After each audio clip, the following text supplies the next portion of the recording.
ये हमारा जो विधायक दल है उसकी बैठक थी और इस बार हमने ये विधायक दल, ये जो कार्यालय है विधायक दल कार्यालय, इसी के अंदर रखी गई है क्योंकि विधायक दल की कार्यालय सामान्यतः मेरे आवास पर ही होती थी, तो इस बार सब लोग उनका वहाँ करेंगे, हमने तो बहुत अच्छा है।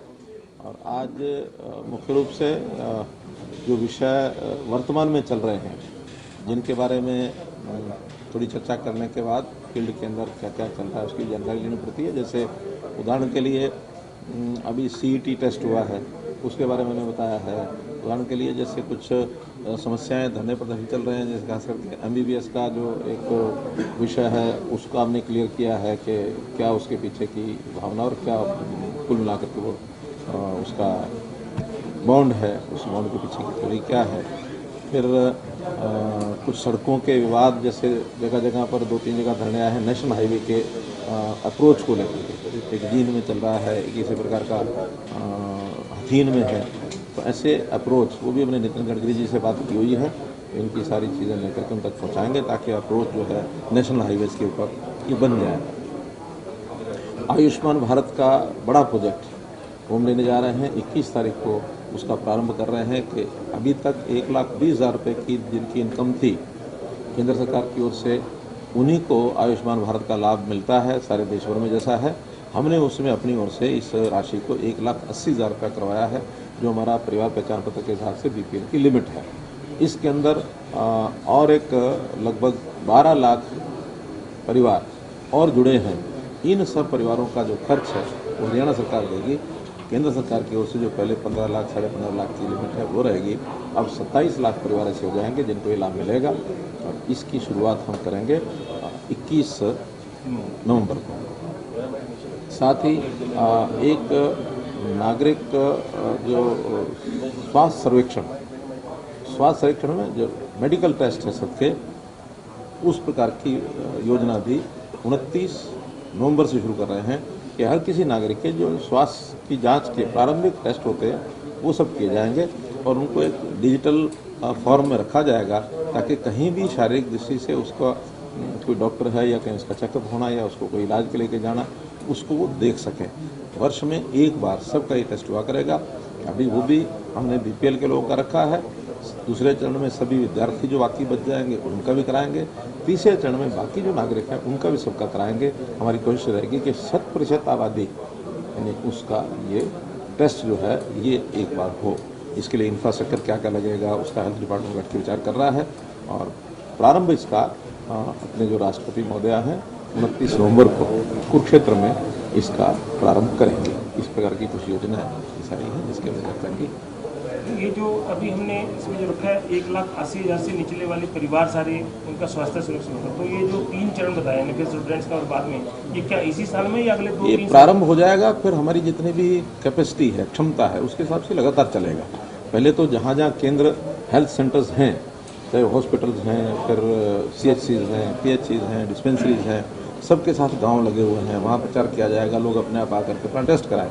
फिर एक सैचुरेशन पॉइंट के बाद हमारे पास जो व्हीकल्स हैं उन व्हीकल्स के माध्यम से जो लोग रह जाएंगे, क्योंकि डिजिटली ये सारा रिकॉर्ड रखा जाएगा, जो परिवार में व्यक्ति रह गए उन व्यक्तियों का उनके घर पर जा करके भी उनका टेस्ट लेंगे, या सैंपल, मानो ब्लड सैंपल से ही काम चलता तो ब्लड सैंपल लेकर के आके उसका एनालिसिस किया जाएगा, उसमें टेस्ट किया जाएगा। सर, जो MBBS के छात्रों के लिए आपने बात बताई है, जो धरने प्रदर्शन चल रहे हैं बॉन्ड को लेकर के, आपने यहाँ भी चर्चा की है, अनौपचारिक कैबिनेट में भी हुई थी।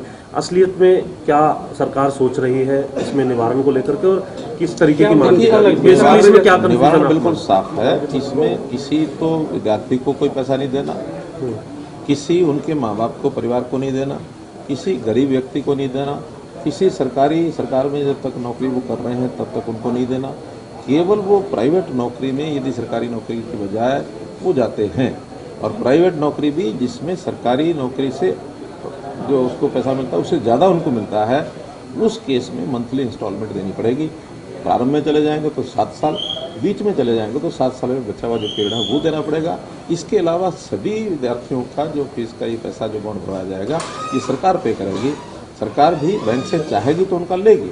अगर मानो वो सरकारी नौकरी करते रहते हैं तो केवल बॉन्ड रखा हुआ है, उसका उपयोग भी नहीं करेंगे। लेकिन अगर हम उपयोग करते हैं तो जब तक वो सरकारी नौकरी कर रहे हैं तब तक सरकार उसकी पेमेंट करेगी, और जिस दिन वो छोड़ के प्राइवेट नौकरी में जाएंगे उस दिन उसकी किस्त उसको देनी है। परिवार को नहीं देनी, किसी गरीब को नहीं देनी। और जब डॉक्टर कोई अच्छी प्राइवेट सैलरी में जाता तो सरकार से लगभग डबल पर जाता है। तो उस नाते से हम ये चाहते हैं कि ये लोग सेवा करने के भाव से सरकार की नौकरी 7 साल करें, उसके बाद कहीं जाएं।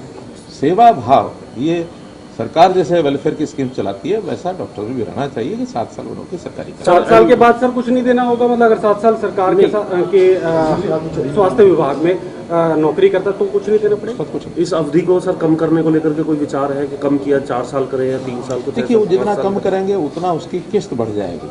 7 साल एक से रखा है कि वो इतनी नॉमिनल किस्त उनको बने जिसको वो आसानी से दे सकें। अगर कोई एक साथ पैसे जमा करा के जाना चाहता है तो पहले से नहीं जा सकता है, कोई दिक्कत नहीं। तो इसमें जो विधायकों को बैंक से भी लेने की जरूरत नहीं। विधायकों हमने कहा क्या, विधायक करेंगे क्या इसमें? कुछ नहीं, केवल जानकारी। सर छात्रों का ये मानना है आखिर हमारे सारे लोगों को अपडेट भी रहना चाहिए, जानकारियां रहनी चाहिए, ताकि फील्ड में जाने के बाद कोई कंफ्यूजन ना हो। तो स्थिति सब कुछ। सर इसमें कोई रियायत? क्योंकि छात्रों का ये मानना है कि कर्ज लेकर के MBBS का कोर्स अपने आप में ही बहुत महंगा होता है। हमने कर्ज नहीं लेना, नहीं, जब वो पढ़ाई कर रहे होते हैं सर, कोई कर्ज नहीं लेना उन्होंने। आज तो अगर वो प्राइवेट कॉलेज में जाते हैं तो उनको 1 करोड़ रुपए देना पड़ता है। सरकारी स्कूल में जो फीस पहले से चल रही है वही देनी है, किसी को कर्ज नहीं लेना है। और वो भी कर्ज भी अगर उठाएगी तो उनके नाम से सरकार उठाएगी, अगर उठाना है तो उनको पे नहीं करना है। पे सरकार करती रहेगी जब तक सरकार की नौकरी वो करेंगे। और जिस दिन वो छोड़ के जाएंगे उस दिन वो विद्यार्थी नहीं होंगे, उस दिन वो MBBS नहीं कर रहे होंगे, उस दिन वो अच्छे भले खासी तनख्वाह लेने वाले डॉक्टर हो चुके होंगे। कर्ज दिलाने में भी सरकार जो है मदद करेगी सर? वो तो आज जो बॉन्ड होगा तो बॉन्ड होगा तो बैंक दे ही देगा। उस बॉन्ड को एनकैश करना कि नहीं करना ये सरकार उनकी नौकरी या उनकी जब MBBS पूरी हो जाएगी उसके बाद निर्णय करेंगे। अगर लगता है सरकारी नौकरी आदमी कर रहा है तो कोई सरकार को लेने की जरूरत भी नहीं है। हाँ, हमें अगर फाइनेंस की जरूरत पड़ेगी, क्योंकि आज अब हर जिले में मेडिकल कॉलेज खुले हैं, सरकारी मेडिकल कॉलेज भी उसमें 16, 17, 18 हो जाएंगे। और हर मेडिकल कॉलेज का 300 करोड़ से 400 करोड़ रुपए का साल का खर्च होता है। तो ये खर्च भी लगातार बढ़ रहा है।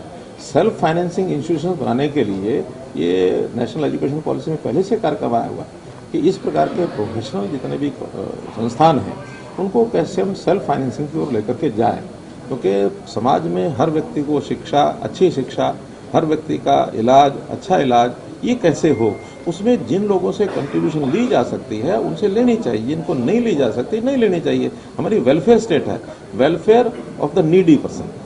अब हर किसी का वेलफेयर सोचना ठीक नहीं। समझ क्यों नहीं पा रहे, मतलब ये चीज जो है तो उकसा है, समझ कुछ लोग उकसा है। सर ये आयुष्मान भारत वाला जो विषय है, बुकलेट दी गई 8 साल के काम वो तो आप लोगों को जो दी गई थी वही है।